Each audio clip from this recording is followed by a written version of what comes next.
राधे राधे, जय श्री कृष्णा। मैं सीमा सिंह पुणों को चरण स्पर्श, छोटों को प्यार और बराबर वालों को तहे दिल से नमस्कार करती हूँ। आज मैं आपको भादवा मास में सुनी जाने वाली सभी कहानियाँ एक साथ सुनाने जा रही हूँ। आइए अब हम भादवा मास में सुनी जाने वाली कहानियाँ सुनते हैं। सबसे पहले हम गणेश जी की कहानी सुनते हैं। एक बार एक तालाब में एक मेंढक और मेंढकी रहते थे। मेंढकी रोज गणेश जी के नाम का जाप किया करती थी, लेकिन मेंढक को पसंद नहीं था। मेंढक ने एक दिन मेंढकी से कहा कि अरे मेंढकी, हम जल में रहते हैं, जल में खाते पीते हैं और जल में सोते हैं, तो तू जल देवता का नाम क्यों नहीं लेती? क्या हमेशा गणेशाय नमः करती रहती है? उसी समय एक गुजरी तालाब में पानी भरने के लिए आई, तो उसके पानी के जरे में वे दोनों मेंढक मेंढकी भी आ गए। गुजरी घर पहुंची और घर पहुंचते ही उसने चूल्हा जलाया और उस पानी के चरे को चूल्हे पर चढ़ा दिया और उसमें गाय भैंसों का बाटा चढ़ा दिया। अब बाटे के साथ मेंढक मेंढकी भी खदबद खदबद सींचने लगे।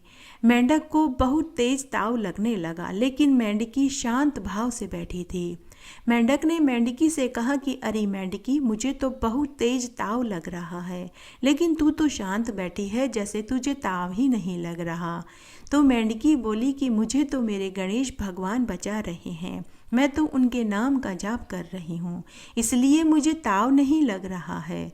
तब मेंढक डरते डरते उदास मन से बोला कि अरे मेंढकी, अगर आज तेरे गणेश भगवान हमें बचा लें तो मैं तेरे गणेश भगवान को मान जाऊंगा और आज के बाद मैं भी तेरे साथ गणेश जी के नाम का जाप करूंगा और हर बुधवार का व्रत करूंगा। तू मुझे कथा कहानी सुनाया कर, मैं हुक्कारा लिया करूंगा। उसी समय मेंढकी ने आंख बंद करके गणेश भगवान के नाम का जाप किया।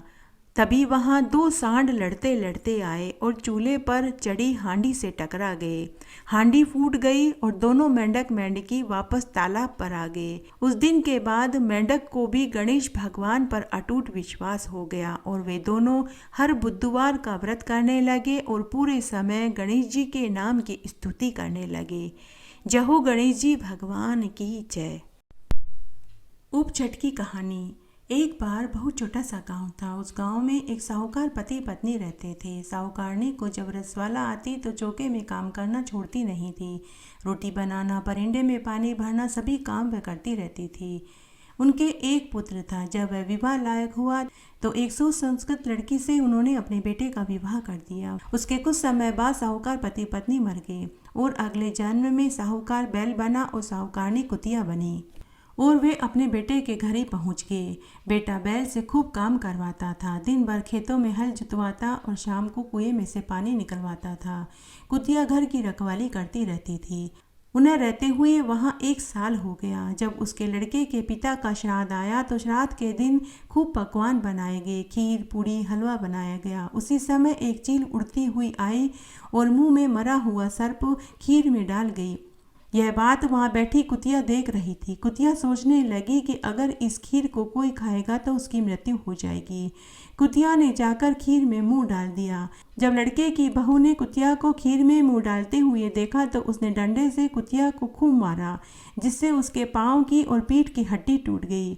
जब रात हुई तो कुतिया बैल से बात कर रही थी और बोली कि आज तो तुम्हारा श्राद्ध था, तुम्हें तो खूब भोजन खाने को मिला होगा। बैल बोला कि मुझे आज कुछ भी नहीं मिला, दिन भर बेटे ने मेरे से खूब काम करवाया। तब कुतिया बोली कि आज तुम्हारे श्राद्ध पर बहू ने खीर बनाई थी, लेकिन उस खीर में चील के द्वारा एक सर्प गिर गया। सबको बचाने के चक्कर में मैंने खीर में मुंह डाल दिया। बहू ने मुझे देख लिया और मुझे डंडे से खूब मारा, जिससे मेरे पाँव की और कमर की हड्डी टूट गई और मेरे शरीर में बहुत दर्द हो रहा है और बहू ने मुझे खाने में भी कुछ नहीं दिया।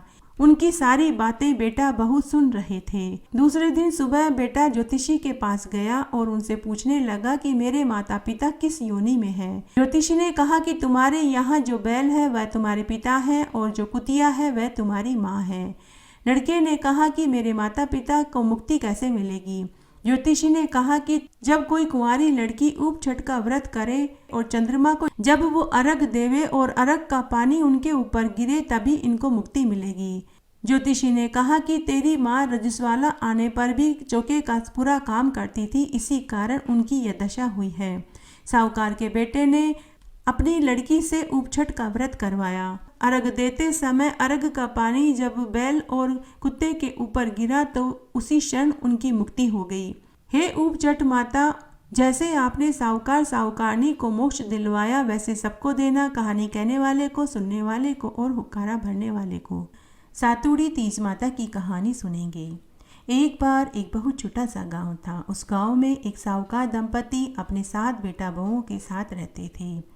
साहूकार दंपति का सबसे छोटा वेश्यागामी था। वह जब से जवान हुआ वह गलत संगत में पड़ गया था। उसकी पत्नी अपनी जिठानियों के यहाँ झाड़ू पोछा बर्तन करके अपना और अपने पति का गुजर बसर करती थी। तब एक बार भादवे के महीने में जब कजली तीज आई तो सभी ने तीज माता का व्रत किया और सातु बनाया। साहूकार दंपति की सबसे छोटे बेटे की बहू बड़ी ही गरीब थी। सास ने उसके लिए एक छोटा सा सातु का पिंड बना करके उसे दे दिया।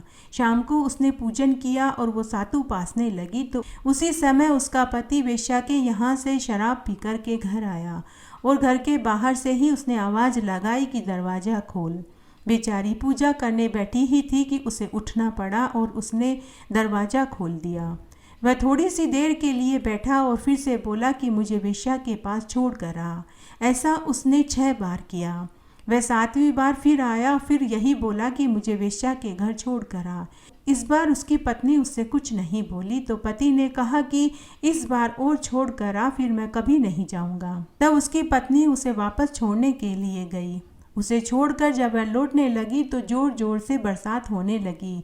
बरसाती नदी बहने लगी तो वह एक पेड़ के नीचे जाकर बैठ गई।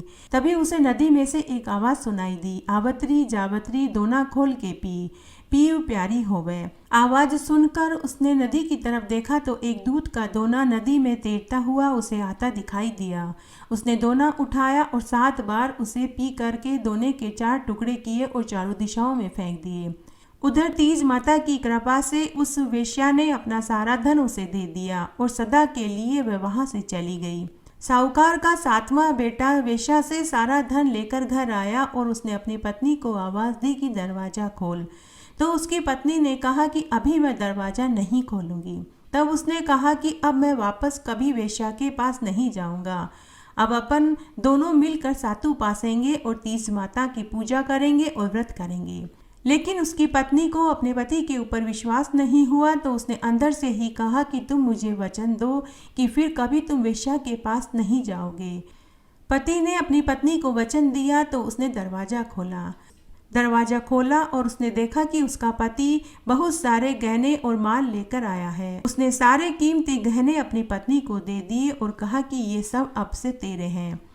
फिर दोनों ने बैठकर सातु पासा। सुबह जब जिठानियों के यहाँ वह झाड़ू पोछा करने के लिए नहीं गई तो जिठानियों के बच्चे अपनी काकी को बुलाने के लिए आए। तो उनकी काकी ने कहा कि अब मैं तुम्हारे यहाँ झाड़ू पोछा करने के लिए नहीं आऊँगी, मेरे ऊपर तो तीज माता की कृपा हुई है। बच्चों ने जाकर अपनी माँ को बताया कि आज से काकी काम करने के लिए नहीं आएगी। काकी तो नए नए कीमती कपड़े और गहने पहन कर बैठी है और काका भी घर पर ही है। यह सुनकर सभी जिठानियों को बड़ी प्रसन्नता हुई और साहूकार दंपति भी बहुत खुश हुए। हे तीज माता, जैसे आप साहूकार के 7वें बेटे बहू के ऊपर प्रसन्न हुए वैसे सबके ऊपर होना। जैसे आपने उनके दुख दूर किए वैसे सबके करना। कहानी कहने वाले, सुनने वाले और हुक्कारा भरने वाले के ऊपर, सबके ऊपर आप प्रसन्न होना। आज मैं आपको गाज गाजनी की व्रत कथा सुनाने जा रही हूँ। भादवा मास की अनंत चतुर्दशी के दिन यह व्रत किया जाता है, कहानी सुनी जाती है और बिना नमक का रोट बनाया जाता है। रोट हमेशा सम संख्या में ही बनाते हैं। आइए अब हम गाज गाजनी की व्रत कथा सुनते हैं। एक बार एक साहूकार दंपति थे। उनके एक बेटा बहू थे। साहूकार के बेटे की शादी को कई वर्ष हो चुके थे लेकिन उन्हें औलाद सुख नहीं मिला। साहूकार दंपति ने अपने बेटे को अनेक जगह दिखाया, टोने टोटके करवाए, देवी देवताओं को ढुकवाया, नीम हकीम डॉक्टर वेद को दिखाया, लेकिन सब जगह निराशा ही हाथ लगी। तब एक दिन की बात है, साहूकारनी अपने पड़ोस में गई तो वहाँ सभी औरतें व्रत कर रही थी, पूजा कर रही थी, कथा कहानियाँ सुन रही थी। साहूकारनी ने पूछा कि आप यह सब क्या कर रहे हो, किसकी पूजा कर रहे हो और इसके करने से क्या फल मिलता है। तब पड़ोसन ने कहा कि बहन, हम गाज माता की पूजा कर रहे हैं, कहानी सुन रहे हैं। इसके करने से निर्धन को धन, निसंतान को संतान सुख मिलता है, कुंवारों के ब्याह होते हैं, घर में अन्न धन के भंडार मिलते हैं, बुजुर्गों को वैकुंठ का वासा मिलता है। तब साहूकारनी ने कहा कि अगर मेरी बहू के भी गर्भ ठहर जाए तो मैं भी 1.25 पाव का रोट गाज माता के चढ़ाऊंगी। साहूकारनी ने वहीं बैठकर संकल्प लिया और गाज माता की पूजा करी। फिर कुछ समय बाद उसकी बहू को गर्भ ठहर गया। तब साहूकारनी ने गाज माता से कहा कि हे गाज माता, मेरे पोता हो जाएगा तो मैं 2.5 किलो का रोट चढ़ाऊंगी। उसके बाद पोता भी हो गया, पोते की शादी भी हो गई, पोते के भी बच्चा हो गया। लेकिन साहूकारनी ने न तो गाज माता का व्रत किया और न ही पूजा करी और न ही बोलारी पूरी करी। तब एक रात्रि को गाज माता ने साहूकारनी के स्वप्न में आकर कहा, हे पुत्री, तूने संकल्प किया था कि जब मेरे पोता होगा तब मैं पूजा करूंगी, व्रत करूंगी और 2.5 किलो का रोट चढ़ाऊंगी। पुत्री, तूने न मेरी पूजा करी, न ही व्रत किया और न ही तूने बोलारी पूरी करी। हे पुत्री, तू मेरी पूजा से विमुख हुई है। उसी समय साहूकारनी की नींद टूट गई। उसने अपने पति को अपने व्रत वाली बात बताई। सुबह उठते ही उसने गाज माता की पूजा करी और भादवा मास की अनंत चतुर्दशी को अपनी बहू के साथ व्रत किया और गाज माता के नाम का डोरा लिया और 5.25 किलो का रोट बनाकर गाज माता को चढ़ाया और अपनी गलती की गाज माता से क्षमा मांगी। उसी रात्रि को जब साहूकारनी के बेटे ने अपनी पत्नी के गले में गाज माता के नाम का डोरा देखा तो उसने उसे उतार कर फेंक दिया। जब वे खाना खाने बैठे तो साहूकारनी के बेटे ने अपनी पत्नी की थाली में बिना नमक का रोट देखा तो वह फिर पूछने लगा। तब बेटे की बहू ने वापस कहा कि आज मेरा गाज माता का व्रत है, तो आज मैं बिना नमक का रोट और खीर ही खाऊंगी। तो उसके पति ने कहा कि ये इतना मोटा रोट मत खाओ, हमारा बच्चा अभी छोटा है, उसका पेट दुखेगा। तब साहूकारनी के बेटे की बहू ने अपना रोट गाय को खिला दिया और उसने नमक का भोजन खा लिया। इससे गाज माता क्रोधित हो गई। उसी समय एक आंधी आई और गाज माता गाजती गरजती आई और साहूकारनी के पोते को पालने सहित लेकर भीलनी के आंगन में रख आई। भीलनी के कोई औलाद नहीं थी। भीलनी भी गाज माता का व्रत और पूजन करती थी और एक पुत्र की कामना करती थी। जब भीलनी ने अपने आंगन में पालने सहित बच्चे को देखा तो वह बहुत खुश हुई। उधर साहूकारनी व साहूकार के बेटे बहू जोर जोर से विलाप करने लगे। साहूकारनी ने गाज माता से प्रार्थना करी कि हे गाज माता, मुझसे या मेरी बहू से जो गलती हुई है उसे क्षमा करो। तभी वहां आकाशवाणी हुई कि हे पुत्री, तेरे बेटे ने मेरे डोरे का अपमान किया और तेरी बहू ने व्रत में नमक का भोजन खाया और मेरे रोट को गाय को खिलाया। उसने मेरा व्रत तोड़ा है, इसीलिए यह शाप लगा है।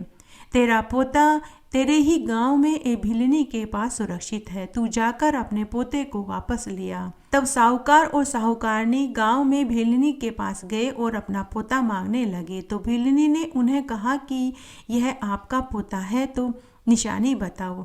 तब साहूकारनी ने कहा कि इसके गले में जो सोने की चेन है उस चेन में गाज माता की तस्वीर का पेंडल है।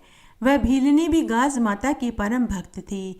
उसने बच्चे के गले में गाज माता का लोकेट देखा तो उसने खुशी खुशी बच्चा साहूकारनी को दे दिया। उसके बाद साहूकार दंपति ने अपने बेटा बहू के साथ गाज माता का व्रत पूरे विधि विधान के साथ किया और 1.25 मन का रोट गाज माता के भोग में चढ़ाया। जय हो गाज माता की। कहते हैं कि उसके 10 महीने बाद उसी भीलनी के ऊपर भी गाज माता प्रसन्न हुई और उसे 2 सुंदर पुत्र पैदा हुए। घटती हो तो पूरी हो तो परवान चढ़े, भूले बिसरे नाम तेरे भंडार में भर। एक बार बहुत छोटा सा गांव था। उस गांव में एक गुजरी रहती थी। उसके पास गाय भैंसे थी। वह दूध दही घी बेचने का काम करती थी। उसी से उसका और उसके परिवार का गुजर बसर चलता था। तब एक बार की बात है, वह गर्भवती थी। उसे सुबह से ही प्रसव पीड़ा हो रही थी। वह मनी मन सोचने लगी कि जल्दी से दूध दही घी बेच आती हूँ, बच्चा होने के बाद मैं बेच नहीं पाऊंगी तो बहुत नुकसान हो जाएगा। तो वह दूध दही घी बेचने के लिए गांव में चली गई। रास्ते में उसे लघु शंका आई। तो वह एक खेत में बनबेरी की आट में बैठकर लघुशंका करने के लिए बैठ गई। तभी उसे पुत्र पैदा हो गया। दूध दही बेचने की चिंता में वह बच्चे को अपनी ओढ़नी के आधे टुकड़े में लपेटकर वहीं छोड़कर दूध दही बेचने के लिए गांव में चली गई। उस दिन भादवा मास के कृष्ण पक्ष की चंदन छठ थी। गांव की स्त्रियां उस दिन व्रत रख रही थी और गाय और बछड़े की पूजा कर रही थी। उस दिन वे गाय का दूध दही घी नहीं खाती थी। जब औरतों ने गुजरी से पूछा कि बहन, आज हमारा हल षष्ठी का व्रत अर्थात चंदन छठ का व्रत है, आज हम गाय का दूध दही घी नहीं खाते हैं, अगर भैंस का दूध दही हो तो ही हमें बेचना। गुजरी को अपने बच्चे की चिंता हो रही थी तो उसने भैंस का दूध दही कहकर बेच दिया। दूसरी तरफ गुजरी ने जहां अपना नवजात बच्चा छोड़ा था वहीं पास में एक खेत था। उस खेत का किसान खेत में हल जोत रहा था। तभी बैल भड़क गए और हल का आगे का नुक्का बच्चे के पेट में जाकर धंस गया, जिससे बच्चे की मृत्यु हो गई। किसान ने जब देखा तो उसे बहुत दुख हुआ। उसने बेरी के कांटों से बच्चे का पेट सिल दिया और दुखी मन से घर लौट आया और भगवान से अपनी गलती की माफी मांगने लगा। गुजरी जब दूध दही घी बेचकर वापस अपने नवजात बच्चे के पास आई तो उसे बच्चा मरा हुआ मिला, तो वह समझ गई कि यह उसके पापों की सजा मिली है। उसने चंदन छठ के व्रत में महिलाओं को झूठ बोलकर गाय भैंस का मिश्रित दूध दही घी बेचा है, उसे उसी का दंड मिला है। साथ ही सावड़ में दूध दही बेचने का भी उसे पाप लगा है। वह अपने पाप के प्रायश्चित के लिए वापस गांव में सभी उन घरों में गई जहां जहां उसने दूध दही घी बेचा था।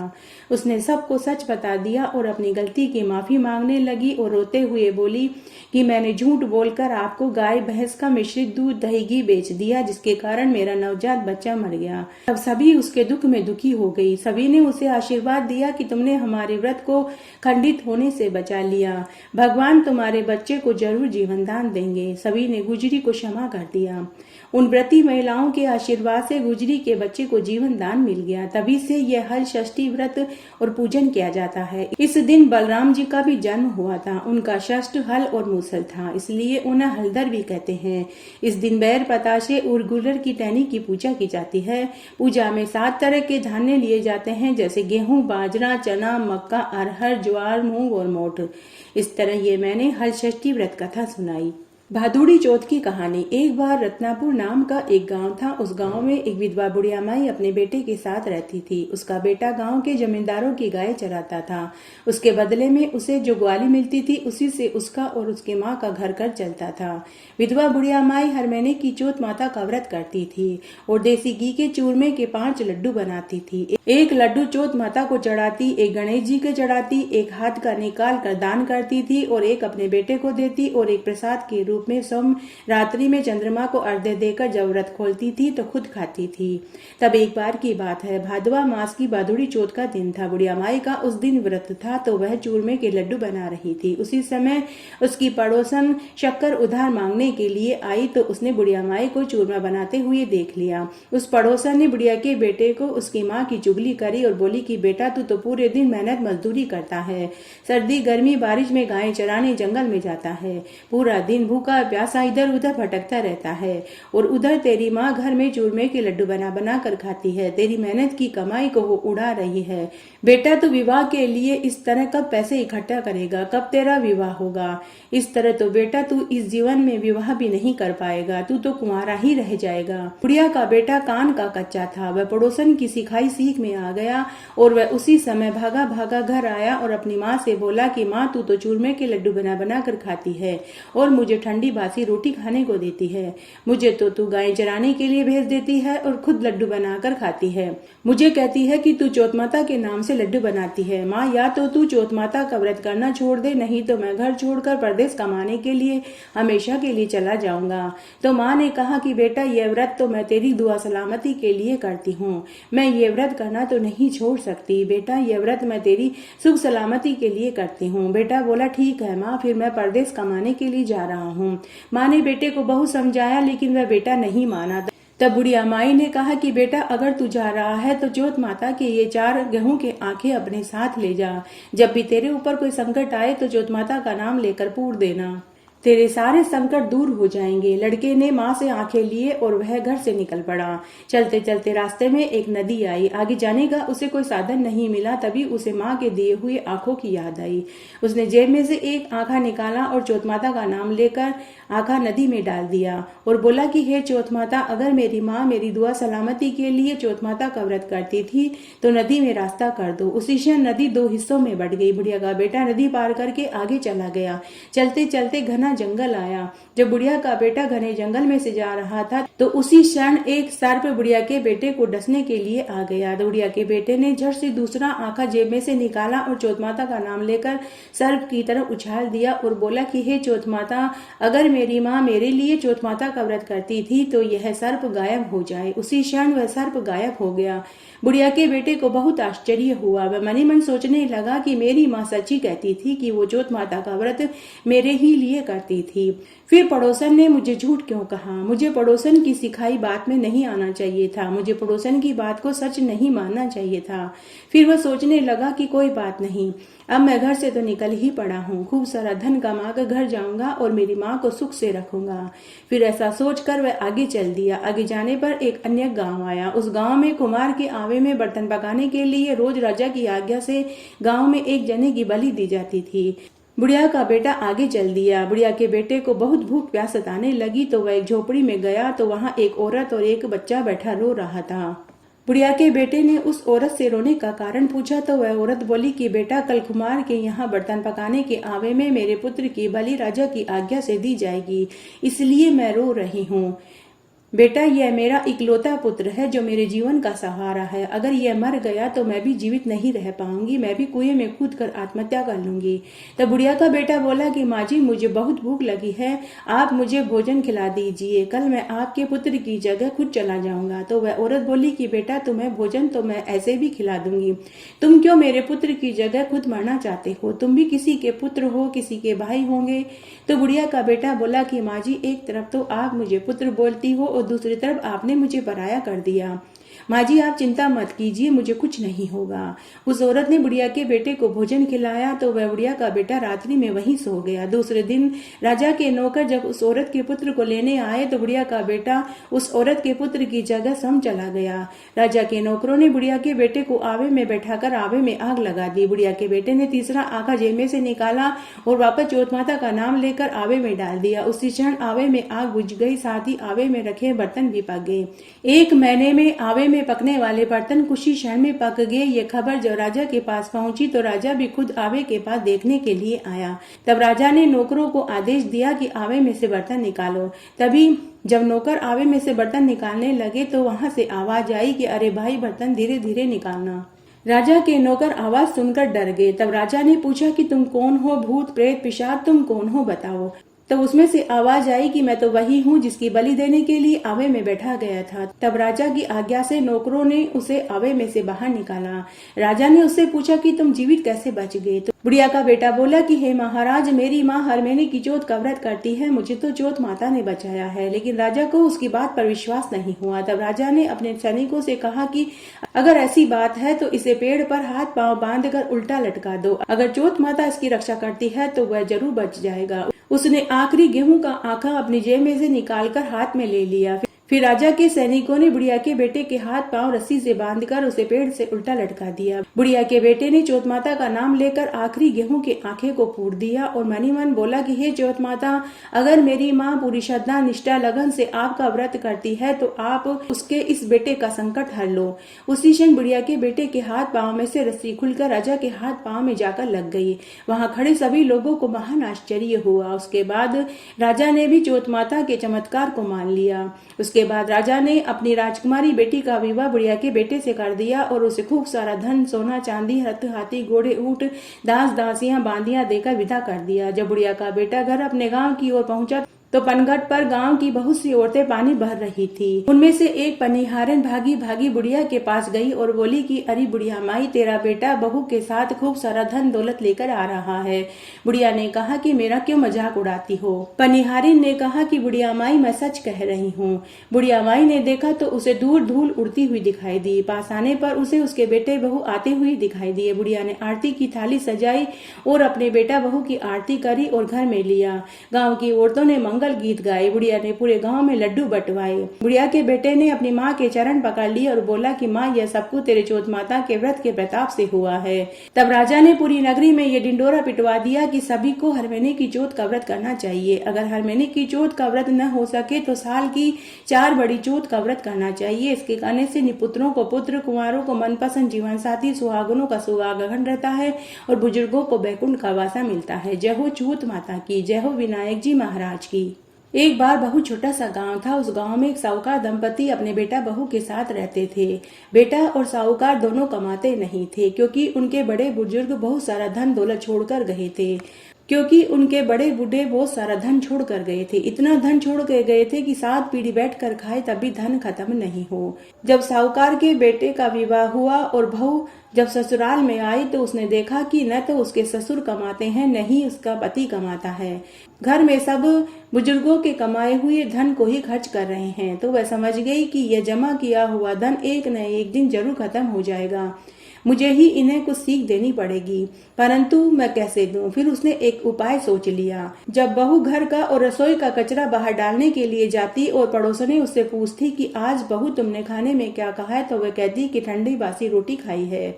एक दिन साहूकार के बेटे ने अपनी पत्नी को पड़ोसन से कहते हुए सुन लिया। उसने अपनी माँ को पूरी बात बताई। उसने अपनी माँ से पूछा कि माँ, तू तो बहू को रोज गरम गरम भोजन परोसती है। तभी वह पड़ोसन से कहती है कि वह ठंडी बासी रोटी खाकर आई हूँ।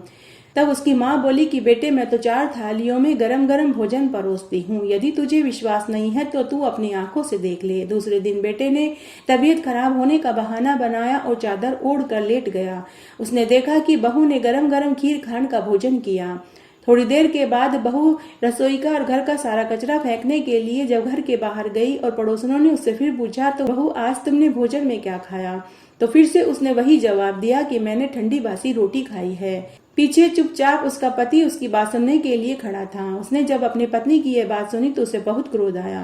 वह कमरे में जाकर बैठ गया। थोड़ी देर बाद घर का सारा काम करके उसकी पत्नी जब कमरे में सोने के लिए गई तो उसके पति ने उससे पूछा कि आज पड़ोसनों ने तुझसे पूछा था कि खाने में क्या खाया, तो तुमने झूठ क्यों कहा कि मैंने ठंडी बासी रोटी खाई है? तो उसकी पत्नी बड़े ही सरल लहजे में बोली कि आप तो कमाते नहीं हो, बड़े बुजुर्गों का कमाया हुआ धन ही खा रहे हो, तो मेरे लिए तो ये ठंडा बासी भोजन ही हुआ। ऐसा सुनते ही उसके पति को मन में ठेस पहुंची। उसने सुबह होते ही अपने माँ बाबूजी से कहा कि माँ, मैं परदेश कमाने जाऊंगा। साहूकार दंपति ने अपने बेटे को बहुत समझाया। बेटा, तुम हमारे इकलौते पुत्र हो, हम तुम्हारे बिना जीवित कैसे रहेंगे? फिर बेटा, हमारे बुजुर्ग तो इतना धन दौलत छोड़ कर गए हैं कि हमारी 7 पीढ़ियां बैठ कर खाए तभी भी धन खर्च नहीं होगा। लेकिन बेटा नहीं माना, वह परदेश कमाने के लिए चला गया। साहूकार दंपति रोज भगवान के दर्शन करने के लिए मंदिर जाते थे और शाम को ही लौटते थे। तब साहूकारनी ने मनी मन सोचा कि अब तो घर पर बेटा भी नहीं है और हम भी पूरे दिन घर से बाहर रहेंगे। पीछे से बहू किसी पड़ोसन की सीख में न आ जाए तो वह रोज थाली में चावल और मूंग निकाल कर रख देती थी और मंदिर जाने से पहले बहू से कहती कि बहू, ये चावल और मूंग इन्हें अलग अलग कर लेना और शाम को इन्हें अलग अलग बना लेना और परिंदे में पानी और चूल्हे की आग कभी खत्म मत होने देना। तो बहू सास ससुर के मंदिर जाने के बाद घर का सारा काम करके मूंग चावल अलग अलग करती। तब तक शाम हो जाती और उसके सास ससुर भी आ जाते। उसे घर से बाहर जाने का समय ही नहीं मिलता। इस तरह दिन निकलने लगे। तब एक दिन की बात है, सास ससुर के मंदिर जाने के बाद बहू ने देखा कि परिंदे का पानी और चूल्हे की आग दोनों खत्म हो गई है। तब बहू जल्दी से पनघट पर गई और परिंदे का पूरा पानी भर दिया और चूल्हे की आग लेने के लिए पड़ोस में चली गई। उसने पड़ोस में जाकर देखा कि पड़ोस की बहुत सी औरतें एक जगह बैठकर पूजा कर रही थी और कथा कहानियां सुन रही थी। बहू ने उनसे आग मांगी तो औरतों ने कहा कि बहू बैठो, हम पूजा कर लें, कहानी सुन लें, तब तुम आग ले जाना, तब हम तुम्हें आग दे देंगे। तब बहू ने उनसे पूछा कि आप किसकी पूजा कर रहे हो और इस पूजा और व्रत को करने से क्या फल मिलता है। तो एक बुजुर्ग महिला बोली कि बहू, आज भादवा मास की चौथ का व्रत है। हम सभी ने चौथ माता का व्रत किया है और हम चौथ माता के और विनायक जी की पूजा कर रहे हैं, कहानी सुन रहे हैं। बहू ने पूछा कि इस व्रत को करने से क्या फल मिलता है। तब वह स्त्री बोली कि इस व्रत को करने से बांझ स्त्री को संतान सुख मिलता है, कुंवारों को मन वंचित जीवन साथी मिलता है, सुहागनों का सुहाग अखंड रहता है, बुजुर्गों को मोक्ष मिलता है, विद्या चाहने वाले को विद्या, धन चाहने वाले को धन और बिछड़ों का मिलन होता है। तब साहूकारनी की बहू बोली कि मेरे पति को परदेश कमाने गए हुए बहुत समय हो गया है, मैं भी यह व्रत करना चाहती हूँ, लेकिन मेरे सास ससुर मुझे घर से निकलने ही नहीं देते, तो मुझे कैसे पता चलेगा कि किस दिन चौथ का व्रत है। तब उनमें से एक औरत ने कहा कि बहू, तुम रोज एक गेहूं के दाने को माचिस की डिबिया में रखती जाना, जब वे दाने 30 हो जाएं उसी दिन चौथ माता का व्रत कर लेना और पूजा कर लेना और रात्रि में चंद्रमा को अर्घ्य देकर व्रत खोल लेना। तब साहूकारनी की बहू ने व्रत की पूरी विधि जानी, कहानी जानी और वह भी वहीं बैठकर पूजा करने लगी, कहानी सुनने लगी। उसने उसी दिन से चौथ माता का व्रत करना शुरू कर दिया। इस तरह वह हर महीने की चौथ का व्रत करने लगी। इस तरह उसे व्रत करते हुए 12 साल हो गए। वह रोज चौथ माता और विनायक जी से प्रार्थना करने लगी कि हे विनायक जी, हे चौथ माता, मेरे पति वापस घर आ जाएं। तब चौथ माता और विनायक जी ने सोचा कि अगर आज हम इसकी नहीं सुनेंगे तो कलयुग में हमें कौन मानेगा। तब एक रात्रि को चौथ माता साहूकार के पुत्र को दर्शन देकर बोली कि हे वत्स, सो रहा है या जाग रहा है। हे पुत्र, तेरे बुढ़े माता पिता और तेरी पत्नी तुझे बहुत याद करते हैं। पुत्र, तू अब अपने घर और घर वालों की सुध ले। साहूकार का पुत्र बोला कि हे माता, न तो मैं सो रहा हूँ न जाग रहा हूँ, मैं तो चिंता में पड़ा हूँ। मुझे भी अपने माता पिता और पत्नी की बहुत याद सताती है, लेकिन घर कैसे जाऊँ। मेरे मालिक का सारा कारोबार बिखरा पड़ा है। किसी से रुपया वापस लेना है, किसी को माल बेचना है, किसी से माल खरीदना है। तो चौथ माता बोली कि पुत्र, कल सुबह तू नहा धोकर साफ वस्त्र पहनकर दुकान पर जाना, चौथ माता और विनायक जी का नाम लेकर घी का दीपक जला देना, तेरा सारा काम खुद ब खुद हो जाएगा। सुबह वह सोकर उठा तो उसने अपने स्वप्न वाली बात दुकान के मुनीम को बताई। तो वह मुनीम बोला कि बेटा, जैसा चौथ माता ने कहा है तू वैसा ही कर। साहूकार का पुत्र नहा धोकर साफ वस्त्र पहनकर दुकान पर गया और चौथ माता विनायक जी का नाम लेकर घी का दीपक जला दिया। शाम होते होते सारा काम हो गया। उधार रुपए जो लेकर गए थे उन्होंने रुपया वापस जमा करा दिया। दुकान का सारा माल भी बिक गया। दुकान के मालिक को जब ये पता चला तो उसे बहुत खुशी हुई। तब साहूकार का पुत्र अपने मालिक से बोला कि मालिक, मैं घर जाना चाहता हूँ, मेरे माता पिता और पत्नी मेरा इंतजार कर रहे हैं। तो मालिक ने खुशी खुशी उसका सारा हिसाब किताब कर दिया और उसे इनाम में बहुत सारा धन भी दिया। साहूकार का बेटा धन लेकर अपने घर की ओर चल दिया। चलते चलते घने जंगल में से वह जा रहा था तो उसने देखा कि एक सर्प की पूंछ में आग लगी हुई है। उसने मिट्टी डालकर सर्प की पूंछ की आग बुझा दी। तो सर्प को बहुत क्रोध आया। सर्प बोला, अरे मूर्ख, मैं 100 साल का बुढ़ा बीमार सर्प था, मैं खुद मरने के लिए जा रहा था, मेरी मुक्ति होने ही वाली थी, तूने मुझे बचाकर अच्छा नहीं किया, अब मैं तुझे डसूंगा। तो साहूकार का पुत्र बोला कि हे नागराज, मैं 12 साल के बाद अपने बुजुर्ग माता पिता और पत्नी से मिलने के लिए जा रहा हूँ। जब मैं उनसे मिल लूं तो आप मुझे आकर डस लेना। सांप ने कहा कि मुझे मानव जाति पर विश्वास नहीं है। साहूकार के पुत्र ने सर्प से कहा कि आप रात्रि में आकर मुझे डस लेना। मैं पलंग पर सोऊंगा तब चादर लटका दूंगा, आप चादर पर चढ़कर मुझे डस लेना। साहूकार का पुत्र घर आया और उदास होकर बैठ गया। साहूकार साहूकारनी अपने बेटे से मिलकर बहुत खुश हुए, लेकिन बेटे को उदास देखा तो उन्होंने समझा कि रास्ते की थकान होने की वजह से इसकी तबीयत ठीक नहीं है, सुबह तक सब ठीक हो जाएगा। लेकिन पत्नी बड़ी समझदार थी। सोने से पहले कमरे की सीढ़ियों में पहली सीढ़ी पर कच्चा दूध का कटोरा भर कर रखा, दूसरी पर मिठाई रख दी, तीसरी पर फूल बखेर दिए, चौथी पर इत्र छिड़क दिया, पांचवी पर बालू रेत बिछा दी। इस तरह से 7 सीढ़ियों पर हर जगह कुछ न कुछ रख दिया। साहूकार का बेटा कमरे पर गया और पलंग पर जाकर लेट गया। उसे नींद नहीं आ रही थी, जबकि उसकी पत्नी दिन भर की थकी होने के कारण उसे जल्दी ही नींद आ गई। अर्धरात्रि में सांप आया। उसने पहली सीढ़ी पर दूध रखा देखा तो उसने दूध पिया, फिर मिठाई खाई, फूल सूंघा, इत्र सूंघा तो उसे मदहोशी आने लगी तो वह बालू रेत पर सुस्ताने लगा। फिर सांप बोला, अरे साहूकार के पुत्र, तूने मुझे बहुत सुख पहुंचाया। लेकिन मैंने तुझे वचन दिया है डसने का, इसलिए तुझे डसना तो पड़ेगा। आप उस साहूकार के कमरे में पहुंच गया। तभी चौथ माता विनायक जी ने तलवार और ढाल लेकर उस सर्प के 4 टुकड़े कर दिए और उसे 4 दिशाओं में उछाल दिया। चौथ माता और विनायक जी ऐसा करके अंतर्ध्यान हो गए। सांप की पूंछ वाला टुकड़ा साहूकार के बेटे की जूती में जाकर गिरा तो सर्प ने सोचा कि सुबह जब साहूकार का बेटा उठेगा, जूतियां पहनेगा, तब मैं उसे डस लूंगा। तभी वहां खूब सारी चींटियां आ गई। उन चींटियों ने कहा कि साहूकार के बेटे की बहू रोज हमें आटा और शक्कर खाने को देती थी, आज हमें इसके सुहाग की रक्षा करनी ही चाहिए। तब सभी चींटियों ने सांप की पूंछ पर हमला बोल दिया और पूंछ को खाकर चट कर गई। साहूकार के बेटे को नींद नहीं आ रही थी। वह पलंग पर पड़ा पड़ा यह सब कुछ देख रहा था। उसे बहुत खुशी हुई। उसने अपनी पत्नी को जगाया और कहा कि मुझे नींद नहीं आ रही है, तुम मेरे साथ थोड़ी देर चौसर खेलो। दोनों पति पत्नी देर रात तक चौसर खेलते रहे तो सुबह जल्दी नहीं उठ पाए। साहूकार पति पत्नी रोज की तरह जल्दी उठ गए। तब साहूकारनी साहूकार से बोली कि देखो जी, हमारा बेटा तो परदेश से आया था, थका मांदा था, इसलिए जल्दी नहीं उठा, लेकिन आज तो बहू भी जल्दी नहीं उठी। तब दोनों साहूकार दंपति अपने बेटे बहू को जगाने के लिए उनके कमरे में गए तो कमरे के बाहर खून बिखरा देखा तो वे जोर जोर से रोने चिल्लाने लगे कि कोई हमारे बेटे को मार गया। उनके रोने चीखने की आवाज जब बेटा बहू ने सुनी तो बेटे ने कहा कि माँ, हमारा बैरी दुश्मन मारा गया, आप सफाई करवा दो, हम कमरे से बाहर आ जाएंगे। तब साहूकार दंपति ने सफाई करवाई। बेटा बाहर आया और उसने अपनी माँ को सर्प वाली पूरी बात बताई और कहा कि माँ, आपने मेरे दीर्घ आयु के लिए कोई पूजा और व्रत किया था क्या? तो माँ ने मना कर दिया। तो उसकी पत्नी ने कहा कि मैंने किया था, मैं हर महीने की चौथ का व्रत करती थी। सास बोली कि बहू, तूने कब व्रत किया? मैं तो रोज तुझे 4 वक्त का भोजन देती थी। बहू बोली कि सासू माँ, मैं चौथ के व्रत के दिन सुबह का भोजन गाय को, दोपहर का भोजन पनिहारिन को, तीसरे वक्त का भोजन जमीन में गाड़ देती थी और रात्रि का भोजन चंद्रमा को अर्घ्य देने के बाद मैं खुद खाती थी। अगर आपको विश्वास नहीं है तो आप पूछ सकते हैं।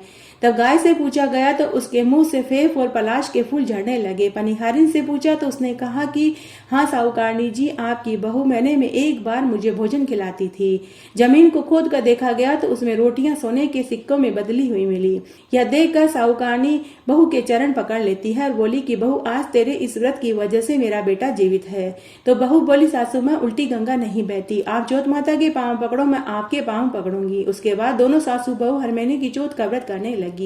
फिर उन्होंने 12 महीने की 4 बड़ी चौथ का धूमधाम से उद्यापन भी किया है। हे चौथ माता, जैसे आपने साहूकार की बहू के सुहाग की रक्षा करी, वैसे सबकी करना। कहानी कहने वाले, सुनने वाले और हुक्कारा भरने वाले की। चंद्रमा को अर्घ्य देते समय यह बोलना चाहिए, सोना की सी सांकली, गले मोतिया को हार, चौबाती को दीवलो, 4 प्रहर की रात, आम तले मारो सासरो, नीम तले मारो पीर, चारों गेला यूं बवे जयकीड़ी की सिनार, भादवा चौथ का चांद ने अर्घ देवता, जीवो वीर पूत भरता। दूसरा तरीका ये भी है, आप ये भी बोल सकते हैं, चांदा हेलो उगियो, हरिया बास कटाए, साजन उबा बार ने आकापति लाए, सोना की सी सांकली, गले मोतिया को हार, भादवा चौथ का चांद ने अर्घ देवता, जीवो वीर पूत भरतार। गोगा नवमी की व्रत कथा। राजस्थान के महान पुरुष गोगा जी का जन्म भादवा मास के कृष्ण पक्ष की नवमी को हुआ था। इसे गुगा नवमी के नाम से भी जाना जाता है। आइए अब हम व्रत कथा सुनते हैं। गोगा जी महाराज का जन्म गुरु गोरखनाथ जी के आशीर्वाद से हुआ था। गोगा जी की माँ बाछल देवी निसंतान थी। उन्होंने संतान प्राप्ति के लिए अनेक उपाय किए, लेकिन सब निष्फल रहे। तब एक बार की बात है, गुरु गोरखनाथ जी महाराज गोगामेड़ी के टीले पर कठोर तपस्या कर रहे थे। बाछल देवी उनकी शरण में गई। तब गोरखनाथ जी महाराज ने बाछल देवी को पुत्र का वरदान दिया, साथ ही उन्हें गूगल नामक फल भी खाने को दिया। उस फल को खाने से बाछल देवी के गर्भ ठहर गया और भादवा मास के कृष्ण पक्ष की नवमी के दिन गोगा जी महाराज का जन्म हुआ। गूगल फल खाने से इनका नाम गोगा जी पड़ा। गोगा नवमी की पूजा आज भी राजस्थान के हर घर में की जाती है। एक दिन पहले ही कुम्हार से काली मिट्टी के बने हुए गोगा जी घर लाए जाते हैं और गोगा नवमी के दिन उनकी पूजा की जाती है। खीर, पूड़ी, पुआ, पापड़ी का भोग लगाया जाता है। जय हो गोगा जी महाराज की जय। ऋषि पंचमी की कहानी। विदर्भ देश में उत्तक नाम का ब्राह्मण अपनी पतिव्रता पत्नी, जिसका नाम सुशीला था, उसके साथ रहता था। उनके एक पुत्र और एक पुत्री थी। जब उनके बच्चे विवाह लायक हुए तो ब्राह्मण दंपति ने दोनों बच्चों का विवाह कर दिया, लेकिन बेटी कुछ समय के बाद ही विधवा हो गई। बेटी को उसके ससुराल वालों ने उन्हें घर से निकाल दिया। बेटी वापस अपने माता पिता के पास आ गई। ब्राह्मण दंपति ने दुखी होकर घर बार छोड़ दिया और अपनी विधवा पुत्री को लेकर गंगा तट पर जाकर झोपड़ी बनाकर के रहने लगे। वे सब गंगा नदी में रोज स्नान करते, पूजा पाठ करते और अपना समय व्यतीत करने लगे। तब एक दिन अचानक उनकी पुत्री के पूरे शरीर में कीड़े पड़ गए। बेटी ने यह बात अपनी माँ को बताई। ब्राह्मणी ने दुखी होकर यह बात अपने पति से कही कि हे नाथ, हमारी साध्वी जैसी बेटी की यह गति क्यों हुई।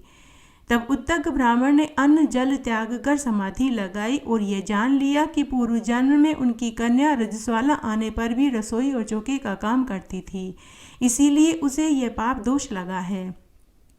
धर्मशास्त्र में विदित है कि रजस्वाला वाली स्त्री पहले दिन चंडालिनी, दूसरे दिन भ्रमघातिनी, तीसरे दिन धोबी के समान अपवित्र होती है तथा चौथे दिन सिर सहित स्नान करने के बाद ही शुद्ध होती है।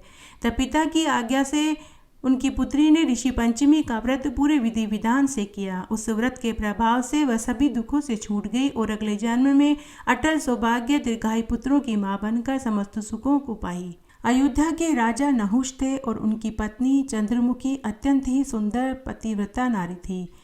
उसी नगर में विष्णुगुप्त नाम का एक ब्राह्मण रहता था। उसकी स्त्री का नाम भद्रमुखी था। वह भी अत्यंत रूपवान थी। रानी व ब्राह्मणी में अत्यंत प्रेम था।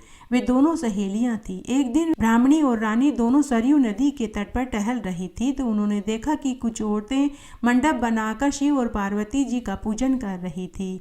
रानी व ब्राह्मणी ने उन्हें देखा तो उन्होंने पूछा कि अरे बहनों, यह किस देवता का पूजन और व्रत कर रहे हो।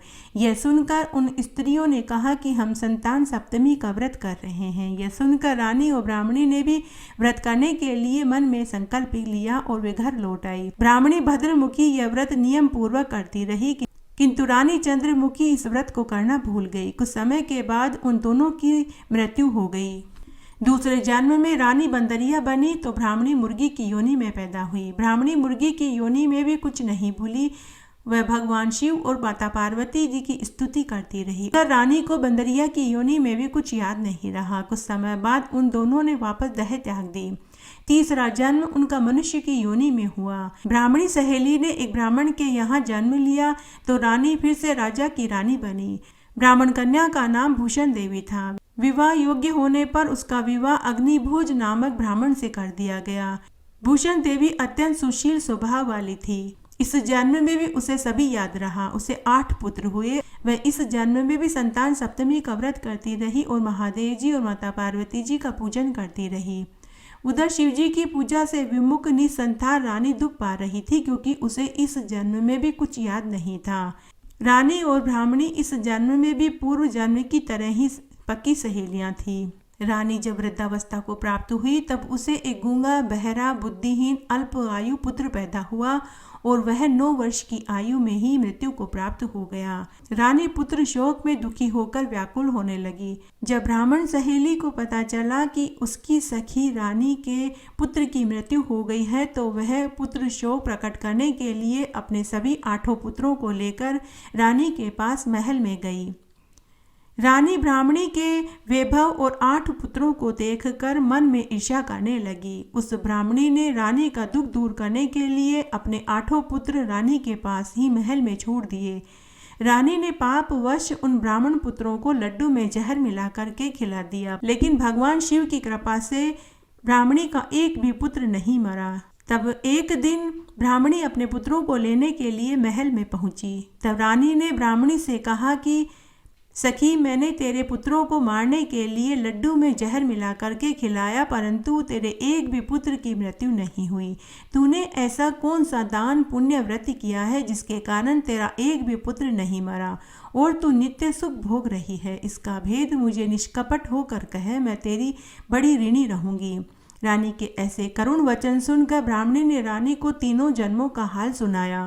तब ब्राह्मण सहेली ने अपनी रानी सहेली को पूर्व 3 जन्मों का वृतांत सुनाया और कहा कि मुझे संतान सप्तमी का व्रत करना याद रहा लेकिन आप भूल गई, जिसी कारण आपको यह दंड भोगना पड़ रहा है। उसके बाद रानी ने भी पूरे विधि विधान से संतान सप्तमी का व्रत किया जिससे उसे एक सुंदर तेजस्वी पुत्र पैदा हुआ और वे इस जीवन के समस्त सुखों को भोग कर मरने के बाद स्वर्ग को प्राप्त हुए। कृष्ण जन्माष्टमी की कहानी। एक बार एक गांव में एक किसान था। उसका नाम किशन था। उसके पास थोड़ी सी जमीन थी और एक बैल था। वह बड़ा ही संतुष्टि जीव था। कम में ही वह बहुत खुश रहता था और कम में ही वह खुशियाँ ढूंढ लेता था। चटनी रोटी खाकर वह बहुत खुश रहता था और भगवान श्री कृष्ण का परम भक्त था। वह हर साल कृष्ण जन्माष्टमी का निराहार रहकर व्रत करता था। उसका एक पड़ोसी था जो उससे जलता था। पड़ोसी का नाम सेवक राम था। वह बहुत अमीर था। उसके पास बहुत सी जमीन, ट्रैक्टर, घोड़े, ऊंट सभी थे, लेकिन वह संतोषी जीव नहीं था। जितना ज़्यादा उसके पास रुपया था वह और ज़्यादा कमाना चाहता था।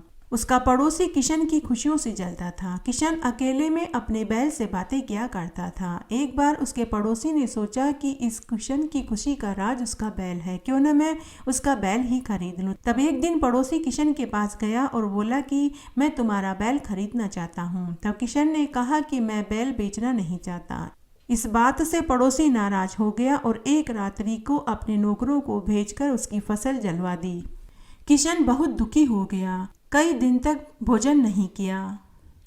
उसके पास जितनी भी जमा पूंजी थी वो बैल को खिलाने में ही खत्म हो गई। तब एक दिन किशन ने बैल को बेचने का निर्णय लिया। उसके पास कुछ चांदी के सिक्के थे। किशन सोचने लगा कि किसी ने अगर उसके सिक्के भी चुरा लिए तो उसके पास कुछ नहीं बचेगा।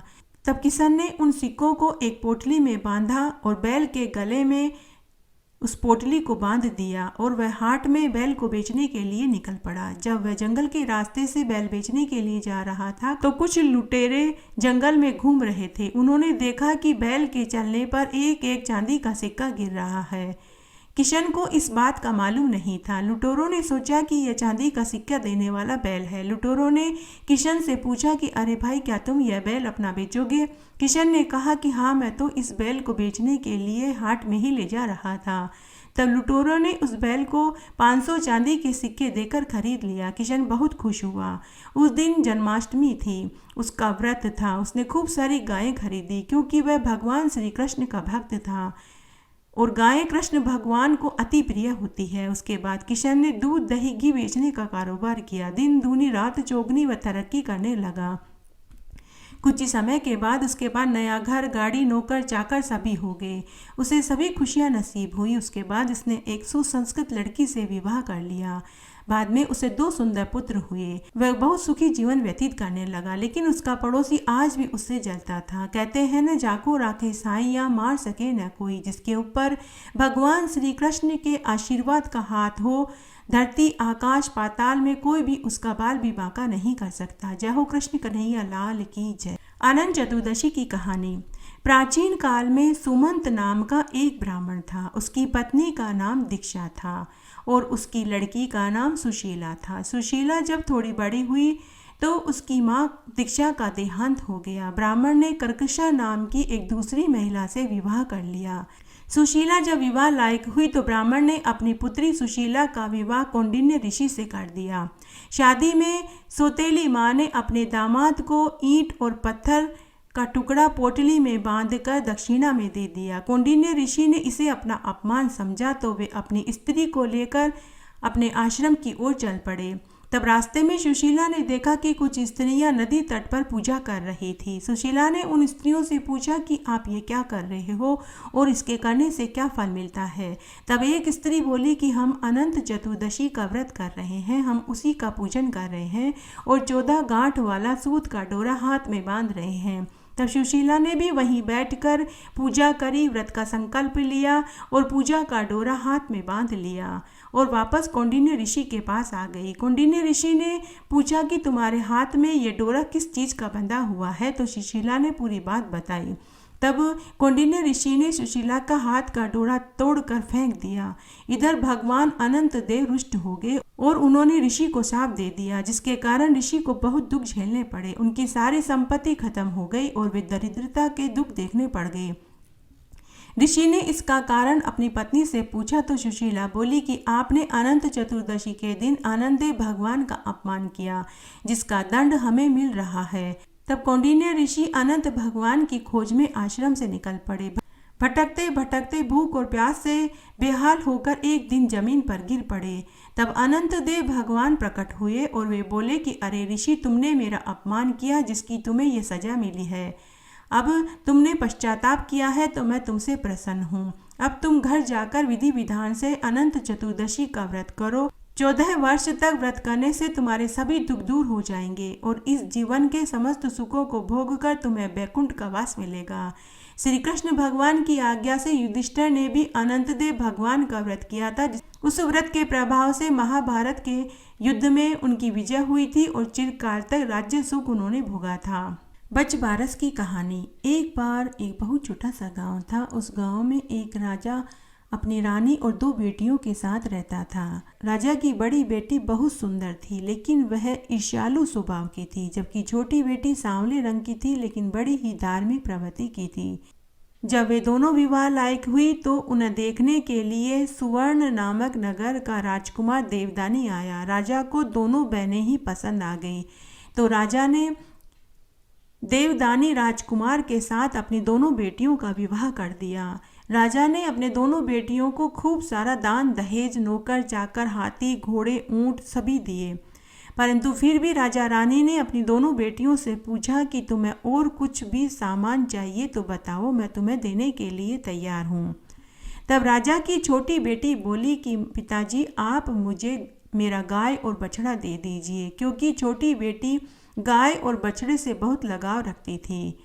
तब राजा ने अपनी बड़ी बेटी से पूछा, तो बड़ी बेटी सोचने लगी कि इसने गाय और बछड़ा मांगा है तो मैं भैंस मांग लेती हूँ। तब उसने कहा, पिताजी आप मुझे भैंस दे दीजिए। तब राजा ने सेवकों से कहकर गाय, बछड़ा और भैंस भी उनके लवाजमे के साथ कर दी। दोनों बहनें शादी के बाद सुखपूर्वक रहने लगी। शादी के बाद भी बड़ी बहन अपनी छोटी बहन से ईर्ष्या करती थी। छोटी बहन अपनी गाय और बछड़े की खूब सेवा करती थी। एक दिन छोटी बहन की महल में सभी लोग बड़ाई कर रहे थे कि छोटी रानी बहुत ही समझदार है, वह सबका ध्यान रखती है, साथ ही वह अपनी गाय और बछड़े की भी खूब सेवा करती है। जब बड़ी बहन ने अपनी छोटी बहन की तारीफ सबके मुख से सुनी तो उसे बर्दाश्त नहीं हुई। तब उसने अपनी दासी से कहकर अपनी बहन के बछड़े को मरवा दिया और उसे गेहूं की बोरियों के नीचे दबवा दिया। इस बात की जानकारी महल में किसी को नहीं थी। शाम को छोटी रानी गाय के पास बछड़े को बंधा हुआ नहीं देखा तो उसने सभी नौकरों को भेजकर उसकी खोज करवाई, लेकिन उसका कहीं अता पता नहीं लगा। उस दिन गाय पूरे दिन बछड़े के लिए रंबाती रही और उसकी आंखों से आंसू बहते रहे। अपनी गाय की ऐसी हालत देखकर छोटी रानी बहुत दुखी हुई और उसने भी अन्न जल त्याग दिया। जब रात्रि को राजा भोजन करने के लिए बैठा तो उसका भोजन मांस के टुकड़ों में बदल गया और पूरे महल में मांस के टुकड़े ही टुकड़े हो गए। राजा को बड़ा आश्चर्य हुआ। तब राजा ने ज्योतिषी को बुलाकर इसका कारण पूछा। तब ज्योतिषी ने राजा से कहा कि हे महाराज, आपकी बड़ी रानी ने गाय के बछड़े को मरवा दिया और उसकी लाश को गेहूं की बोरियों के नीचे दबवा दिया। ये सब कुछ उसी वजह से हुआ है। आपके ऊपर गाय माता का शाप लगा है। तब राजा ने ज्योतिषी से इसका निवारण पूछा। ज्योतिषी ने कहा कि हे राजन, इसका तो एक ही उपाय है। भादवा मास के कृष्ण पक्ष की द्वादशी के दिन बचबारस आएगी। आप अपनी दोनों पत्नियों के साथ और प्रजा के साथ बचबारस का व्रत और पूजन करो। गाय और बछड़े की पूजा करो, तभी इस पाप दोष से मुक्ति मिलेगी। ऐसा करने से बछड़ा पुनः जीवित हो जाएगा, नहीं तो आपकी 7 पीढ़ियों को इसका शाप लगेगा। तब राजा ने बड़ी रानी को बुलाया। बड़ी रानी पाप के बोझ से दबी जा रही थी। उसने राजा से और अपनी छोटी बहन से अपनी गलती की माफ़ी मांगी। तब सबने बचबारस का व्रत रखा, पूजन किया और गाय का दूध, दही, मक्खन से परहेज किया। गेहूं चावल नहीं खाया।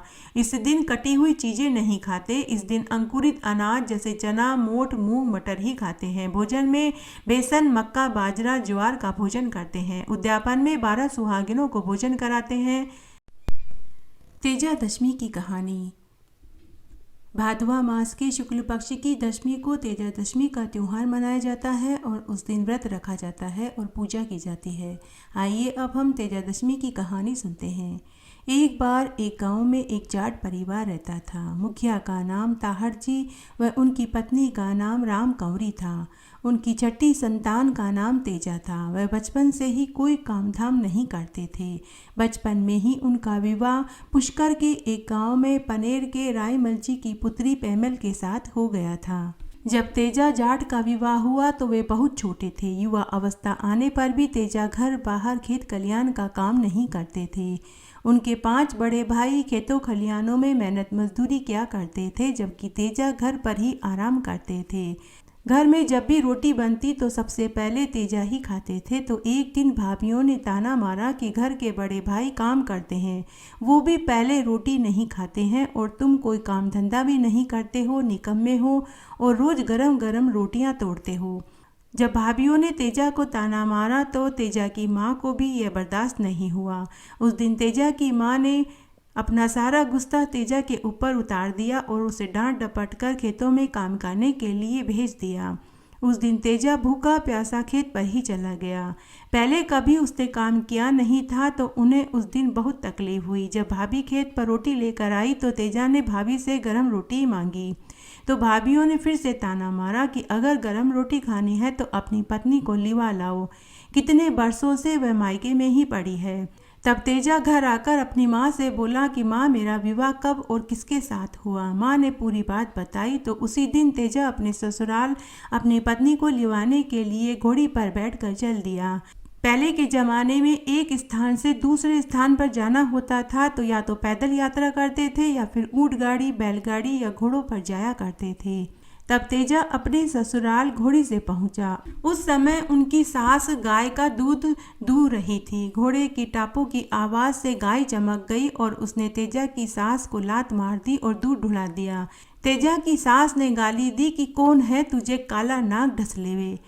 गाली देते समय इस बात से वे अनजान थी कि घोड़ी पर जो आया है वह उसकी बेटी का जवाई ही है, क्योंकि दूध दूहते समय उसकी तेजा की तरफ पीठ थी। लेकिन जब उसने पीछे मुड़कर देखा कि जवाई जी आए हैं तो उसे अपनी गलती का एहसास हुआ और क्षमा मांगी और आव भगत में लग गई। तेजा को खाट पर बैठाया, तभी वहाँ लाछा गुजरी आ गई। उसने कहा कि उसकी गायों को डाकू ले गए हैं। वो सबसे सहायता की गुहार लगाने लगी, लेकिन किसी ने भी उसकी मदद नहीं करी।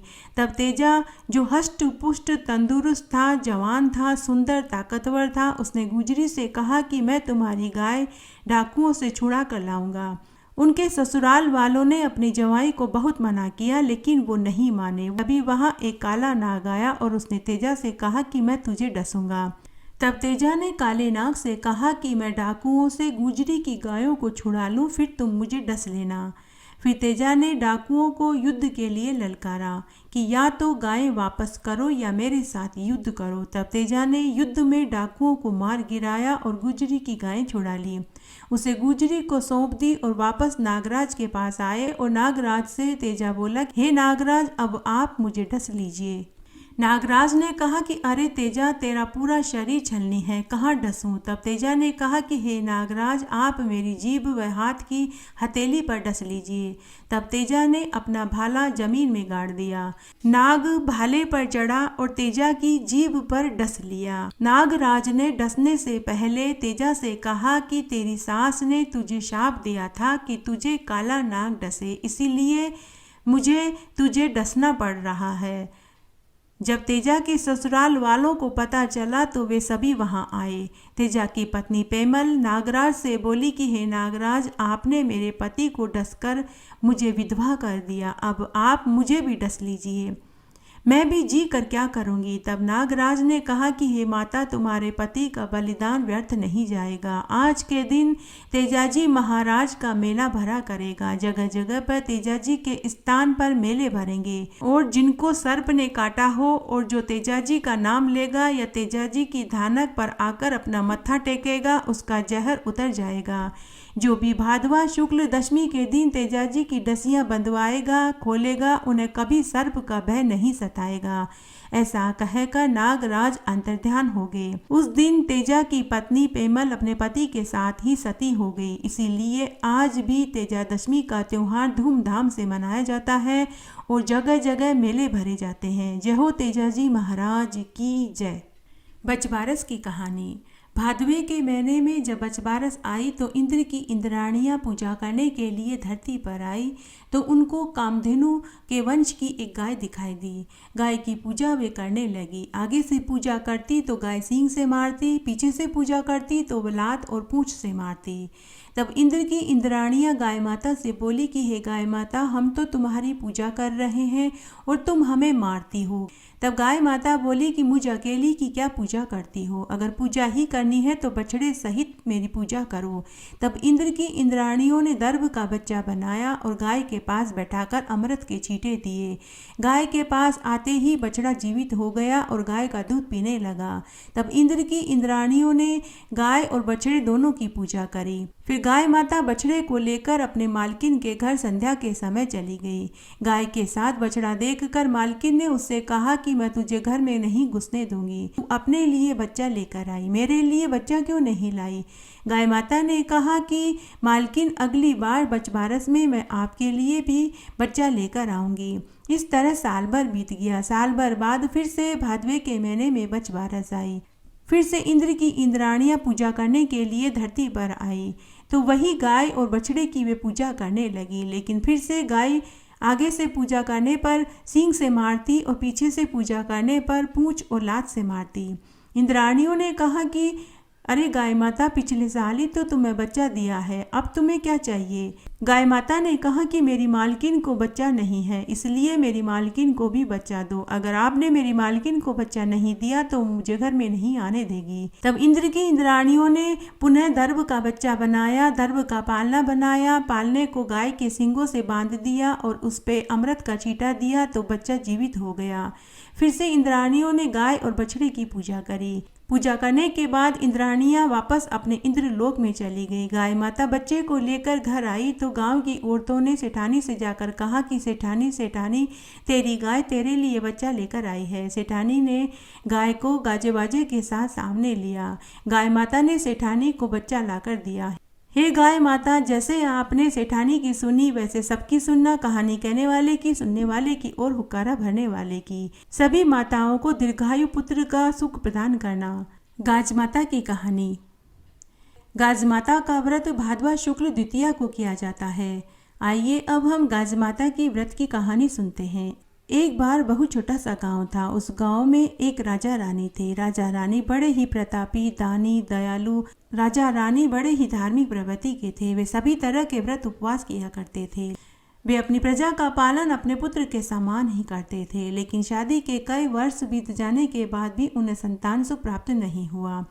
तब एक दिन रानी बोली कि हे गाज माता, अगर मेरे गर्भ रह जाएगा तो मैं तेरे हलवे की कढ़ाई करूंगी। इसके बाद रानी को गर्भ ठहर गया। 9वें महीने में रानी को एक सुंदर पुत्र पैदा हुआ। लेकिन रानी ने गाज माता के लिए जो बोलारी बोली थी वह पूरी नहीं करी। तब गाज माता ने सोचा कि यह रानी तो मुझे भूल गई। तब एक दिन रानी का लड़का पलने में सो रहा था। तभी गरजते हुए बरसते हुए एक बादली आई और पालने सहित लड़के को उठा कर ले गई और उसे ले जाकर उसी गांव में भील भीलनी के पास ले जाकर पालने को छोड़ दिया। जब भील भीलनी ने पालने में एक लड़के को सोते हुए देखा तो उन्हें बहुत खुशी हुई, क्योंकि उन्हें भी औलाद सुख प्राप्त नहीं हुआ था। जब उन्होंने बच्चे को पालने सहित अपने आंगन में देखा तो वे बहुत खुश हुए। एक धोबी था जो राजा के कपड़े भी धोता था और उन भील भीलनी के कपड़े भी धोता था। जब धोबी राजा के घर पहुंचा तो उसने देखा कि रानी के लड़के को गाज माता उठाकर ले गई है। वहां सभी रो रहे थे। तब धोबी बोला कि आज एक लड़के को मैंने भील के यहाँ पालने में सोते हुए देखा। तब राजा ने धोबी से कहा कि उस भील और भीलनी को महल में बुला कर के लाओ। जब भील भीलनी महल में पहुंचे तो राजा रानी ने उनसे पूछा कि हमारा पुत्र तुम्हारे आंगन में कैसे पहुंचा।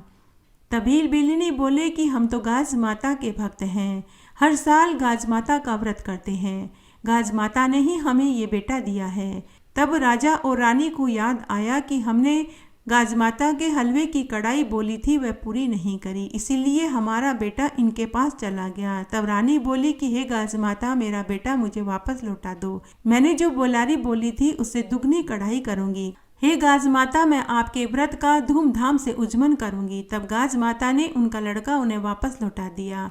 भील भीलनी के यहाँ भी साल भर बाद एक सुंदर पुत्र पैदा हुआ। उनका घर अन्न धन के भंडार से गाज माता ने भर दिया। उसके बाद राजा रानी ने धूमधाम से गाज माता के व्रत का उद्यापन किया और पूरे गांव को गाज माता के नाम की प्रसादी बांटी। तब राजा ने पूरी नगरी में ये ढिंडोरा पिटवा दिया कि सभी गाज माता का व्रत करें, पूजन करें और जब भी लड़का हो या शादी हो तो गाज माता का उज्जवल करें। हे गाज माता, जैसे आपने रानी को और भील भिलनी को पुत्र दिया, धन सुख समृद्धि दी, वैसा सबको देना, कहानी कहने वाले को, सुनने वाले को और हुक्कारा भरने वाले को।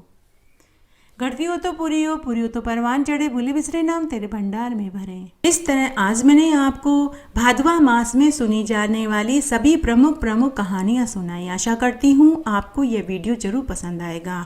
आपको अपने मनपसंद सभी कहानियाँ यहाँ सुनने को एक साथ मिलेगी और सभी कहानियाँ एक साथ सुनने का फल भी आपको संपूर्ण ही मिलेगा। मेरे साथ बने रहने के लिए आपका धन्यवाद। आगे की कथा कहानी के लिए भी आप इसी तरह मेरे साथ बने रहें। धन्यवाद।